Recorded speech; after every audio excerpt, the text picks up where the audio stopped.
Даже несмотря на аномально низкие температуры, которые установились на территории всей нашей республики, это не помешало желающим жителям города Нерюнгри этой ночью приехать сюда и принять участие в таинстве и погрузиться в священную освященную купель. Безопасность нерюнгринцев во время крещенских купаний обеспечивали дежурная бригада скорой медицинской помощи, сотрудники полиции и спасатели МЧС.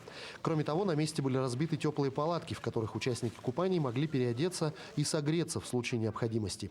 За полчаса до полуночи подготовленную в реке Крещенскую купель осветил иерей нерюнгринского благочиния отец Сергий. Ну а ровно в полночь и начались крещенские купания.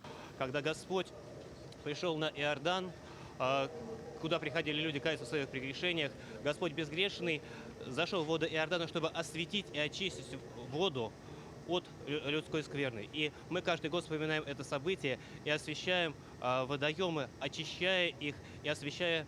И Святая Церковь учит, что эта вода становится такой же, как и та, в которую зашел Господь. Столбик термометров в крещенскую ночь в Нерюнгри опустился до отметки минус 56 градусов. И это подарило участникам действительно незабываемые эмоции. Ощущение вот так вот. Окунулись, но заново родились. Новая жизнь, все по-новому начинается. Вы каждый год стараетесь? Стараюсь каждый год, но вот когда не купались мы с Михалычем постоянно. Аритмию лечит, все лечит. Главное верить, и все. И по вере будет.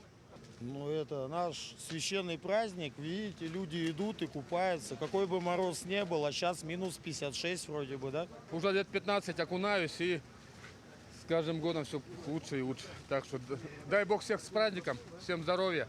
Ощущение золотое, золотое. Великолепно себя чувствую, просто великолепно. Как народился, как по новой появился на свет. Купание на крещение можно считать символом обновления. Также есть примета, что в крещение нельзя даже допускать злые мысли, так как они могут вернуться чем-то материальным. Иван Лазаренко, Захар Головин, Нерюнгри.